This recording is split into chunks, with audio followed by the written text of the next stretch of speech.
Working moms, how do you know when you've arrived at work-life balance? I was asked this question actually several times over the last few weeks. And to come up with an answer, I asked the current cohort of Ambitious and Balanced. They've been working with me for the last 3 months on achieving work-life balance. And so I felt they would likely have the most insightful information, the most accurate information in order to answer this question on how do you know when you've arrived? So in today's episode, I'm just sharing with you their thoughts. This group of women have been hyper-focused on creating a life that feels balanced over the last 3 months, and their way of describing work-life balance simply blew my mind. I can't wait to share it with you as we dive into both the internal and the external evidence that indicates a balanced life. Are you ready? Let's get to it. Working moms, happy Monday. The last several weeks have been so fun because I have been talking to so many incredible working moms that really want to get out of imposter syndrome and create for themselves their dream life, a life where they don't choose between family and work, but they have both. And if you haven't heard, I'm currently forming the next cohort of Ambitious and Balanced. That's my signature group coaching program. And the next cohort starts on Monday, February 24th. And I am currently taking final consultations with anyone that is interested in joining. I do require that you actually hop on a call and talk to me about what's going on in your life and what you want to get out of this program, because I want to make sure that you are the perfect fit.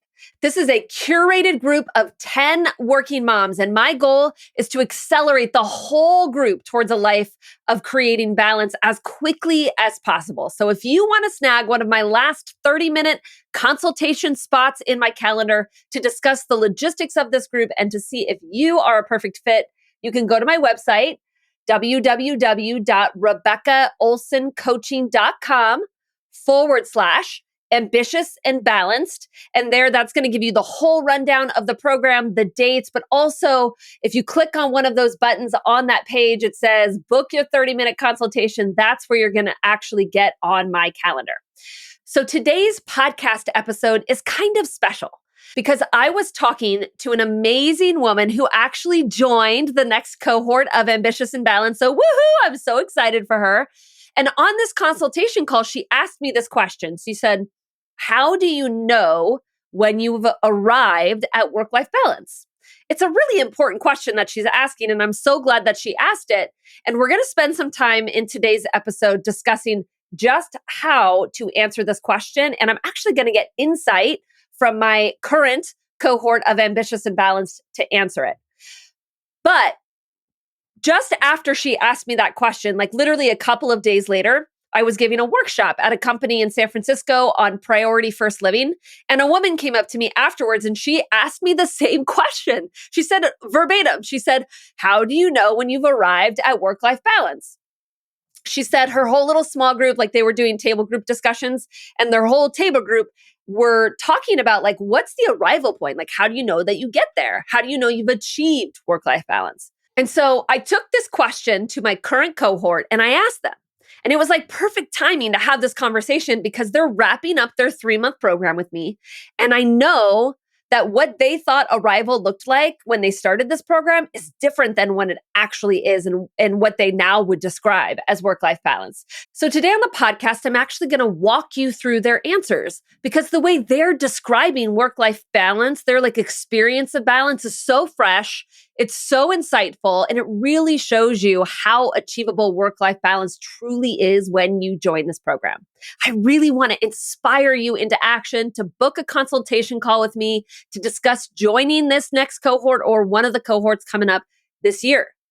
So when do you know you've arrived at work-life balance? That's the question we're answering here today, because work-life balance can feel really mysterious and elusive to most of us, right? Your brain is likely really confused on how to even define it. It really wants to understand the arrival point because when you have clearly defined when you arrive at work-life balance, your brain can simultaneously decide if that's even possible for you. Because that's what it really wants to know, right? Your brain really wants a clear picture of what work life balance means and how you know you've achieved it, because then it can decide, like, once and for all, like, is this really for me? Is this even worth going after? Because if it's not possible for you to achieve work life balance right now in your current job under your current circumstances, then maybe it's time to consider changing jobs or quitting or pulling back in your career in some way, like making some other drastic move. I had a consultation call just the other day with a woman who ended up deciding to join Ambitious and Balanced. I'm really excited for her. Ladies, seriously, I'm having the best conversations. This is going to be such a great group. There are still just a couple of spots left. I would love for you to have one of them. Schedule that consultation call. Anyway, she was telling me, though, that she had recently changed jobs, or maybe it wasn't recently, sometime recently, in the last couple of years, we'll say, she had changed jobs because she really couldn't hold to her boundaries and her last job. And yet, even in this current job, she's still really struggling to hold to those boundaries. And I was like, of course, you're still struggling to hold boundaries. The job was never the problem. You just haven't learned the skills that are required to properly hold to boundaries without any guilt. And that's why you're here joining this program now. The point being that changing jobs or roles or companies is not going to magically create work-life balance for you, right?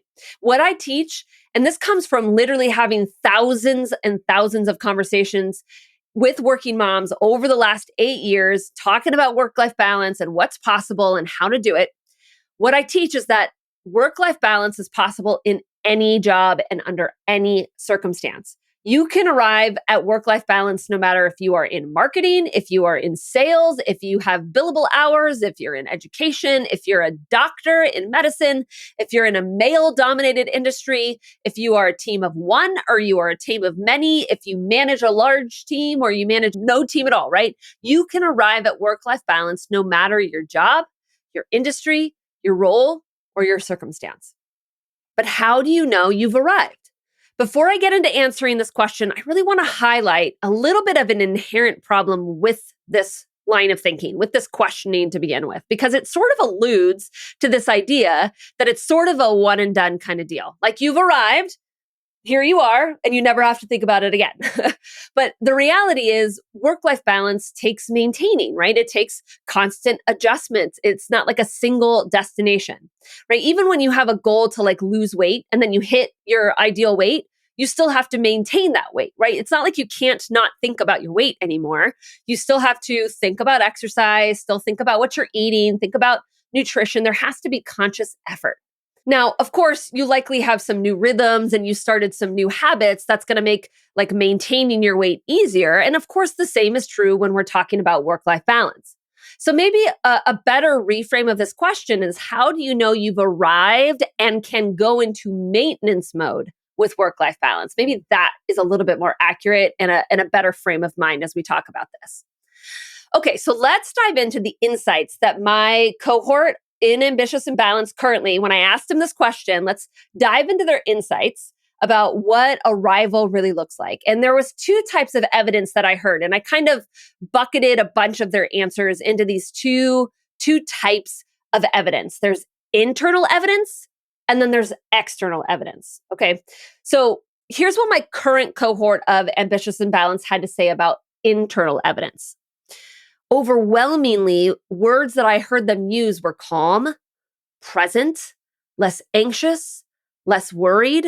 And then a number in the cohort talked about how their identity was so wrapped up in their job before we started, and how they felt about themselves was really through the lens of their achievement and how well they were doing at work and how much they like checked off their list. And now at the end of this program, they have such a fuller picture of themselves, right? And they don't just think about themselves as a worker, but they think about themselves as a human being. So confidence is such a big indicator of arriving at work-life balance. It's internal evidence that indicates that you've arrived, right? Another woman in the cohort talked about how she thinks about herself and how that's changed and how the words that she uses to describe herself are so much more positive, right? She sees her value. She sees the impact that she's making. She trusts herself as a mom, as a decision maker, right? These are all indicators that she's arrived at balance. Another member of the cohort used the word peace to describe her state of arrival. Like she felt at peace.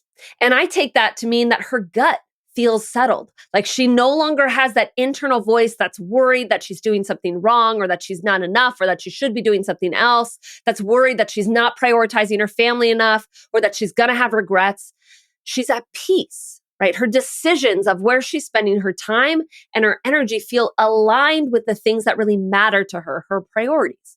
Another thing I heard amongst these women was less rumination. Like if something doesn't go according to plan, if they weren't as prepared as they would hope to be, or if a conversation didn't go how they would like, rather than kind of stew on it and replay it in their head over and over and over again and kind of lay awake wondering at night, like that's all rumination. They're just able to let it go. Like there's nothing to fret about or worried about. They're okay.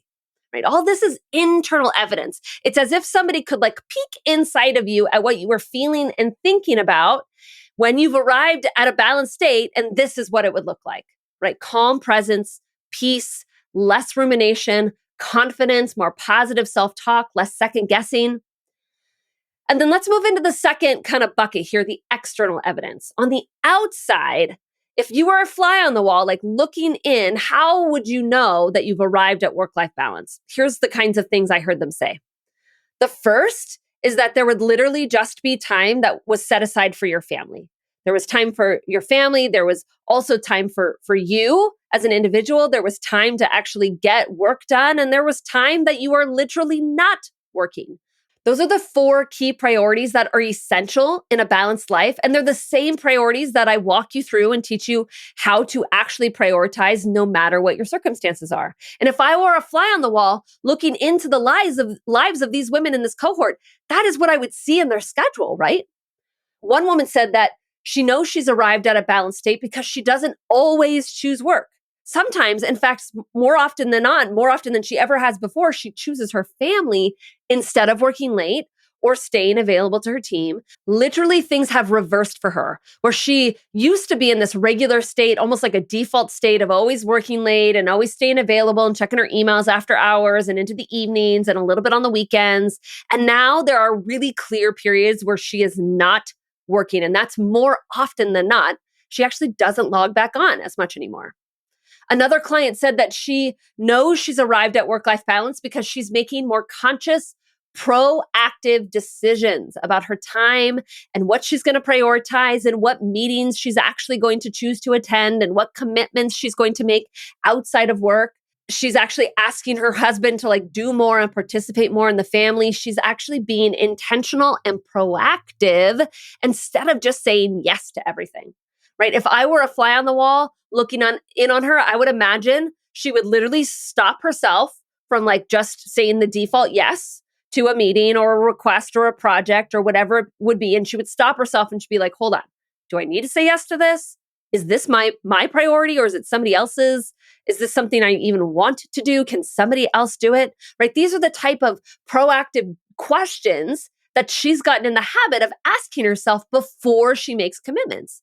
And when you're doing that, we know you've arrived at work-life balance and you're in maintenance mode because your decision-making is proactively connected to your goals, to your values, to your priorities. Another woman in the cohort said that she feels more in control of her emotions. Like literally, she snaps less at her kids. She feels less frustrated at them. And when she's irritated or feeling overwhelmed with work, she engages in some sort of like self-care practice that allows her to calm down, get back into a much more controlled and intentional state. Right. And if I were a fly on the wall, I would imagine observing her and not seeing her emotions go up and down like a roller coaster, like they probably used to. Right. The image that goes through my mind is this roller coaster that's not far from here. We actually live right near a Six Flags theme park. We have season passes. And there's this roller coaster. It's called the Joker. And it's the only roller coaster my son has ever been on. And he has never been on it since the one time he went on it because it literally has the most steepest drop I've ever been on. And I like roller coasters, but this quite literally feels like you are headed straight down. And I can understand why he probably wouldn't do it again because of that reason. But a lot of women, when they come to me before we start working together, their emotions have these huge steep drops like every day and all these twists and turns. And it feels like you're kind of like going up and down all of the time. And of course, when you arrive at work-life balance, That doesn't mean that you're like in a Zen state all of the time without any emotion, but your peaks and your valleys sort of even out a little bit. They're much more like you're on like a kid roller coaster, right? Where your tummy still goes up and down a little bit, but it's much more manageable. Now, there's a few things that I would actually like to add as external evidence that sort of indicates when you've arrived at work-life balance. You've heard it from my cohort. Those were sort of their words, but these are the things I've personally observed in their life. Literally, they are working less hours because they are prioritizing off work time. They're prioritizing actually shutting down their brain. Their weekends, their evenings, their PTO time is not spent always working, right? They've also experienced more teamwork with their spouse and they're able to delegate more of their mental load. I've also observed in these women, like as we've come to the end of our time, there's more smiles, there's more celebration, there's more these feelings of satisfaction from their week. I start each of our calls asking them for like something that they're proud of, something that they want to celebrate. And as the last like month or so of calls have happened, I'm literally seeing them beam with pride at how they've been able to hold to their priorities, how happy they are with themselves, that they are actually like sticking to the schedule that they've wanted to set for themselves, and they're feeling so good about it. I also have each member of the cohort fill out an evaluation form every week before our weekly calls. And we're coming to the tail end of this program, right? And I've started to see lots of 7s, 8s, even some 9s from the members of our cohorts as they rate themselves on how balanced they feel and how they've been able to prioritize during the week. So I circle back to this woman that came to me after the workshop and last week and asked me, how do you know when you've arrived? Here's my answer for you. You'll know because internally, your thoughts and emotions are more calm and controlled. And externally, you're making decisions to not always prioritize work. And your yes feels more thoughtful and curated because it's based on your priorities and goals. Literally, you're likely working less and achieving at the same level. That is exactly what I want for you and is possible for you when you join Ambitious and Balanced. I designed this program to help you achieve work-life balance as quickly as possible. Like literally in 3 months, you're going to change your working habits so that you prioritize yourself and your family more, which means your schedule is filled less with work and you actually are able to sit down with your family when you want, not always be thinking about work, and actually enjoy the time that you have outside of your job. I'm only taking 10 women into this next cohort, and over half the spots are filled at this point.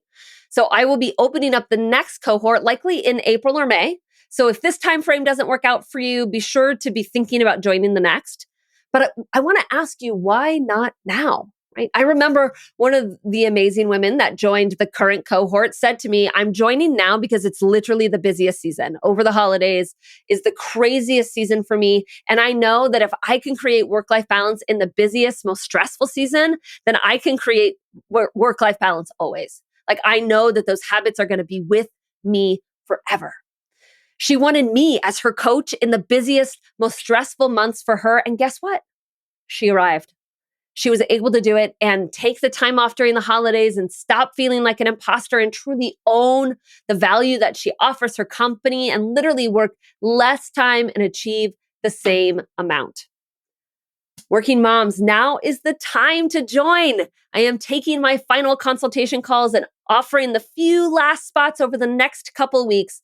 So you can sign up for your consultation by going to the website first, which is going to give you all the information and the dates. That is www.rebeccaolsoncoaching.com/ambitious and balanced. There, you're going to find all the information and just click on one of those buttons that says sign up for my free 30-minute consultation. And we will talk very soon and make sure that you are either in this cohort or the next. Okay. The key dates are this. Final consultations need to be in like now because we start February 24th. That's a Monday. We're going to be meeting all week, the week of February 24th, Monday through Friday, from 12 p.m. Eastern to 1:30 Eastern, so 90 minutes. You're going to learn each day. We're essentially going to cover a foundational topic related to work-life balance. You'll have one homework assignment each night to finish. So you're basically like doing all of the learning for this program right up front, and then we're going to be practicing it together after that. Our weekly calls will start the first week of March on Tuesdays at 12 p.m. Eastern. Those are an hour long, and then we're going to meet for 3 months. So that's until May. And then starting in June, we go to monthly. So you and I are actually going to be coaching together, working together for this entire year. The investment is $2,000, and you could pay all of that up front, or you can make 4 monthly payments of $500 each. Working moms, I got you. There's no way that you are not going to arrive at a balanced life at the end of this program. I'm going to walk you through each step.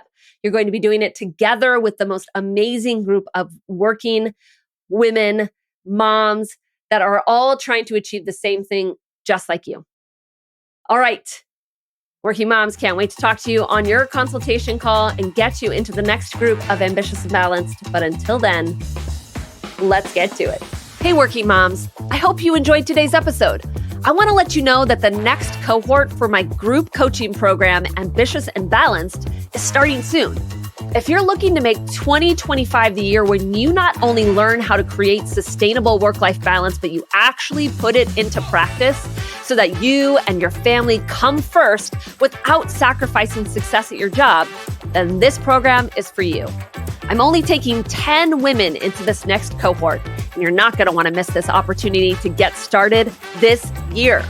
To learn more, you could head to my website, www.rebeccaolsoncoaching.com/ambitious and balanced.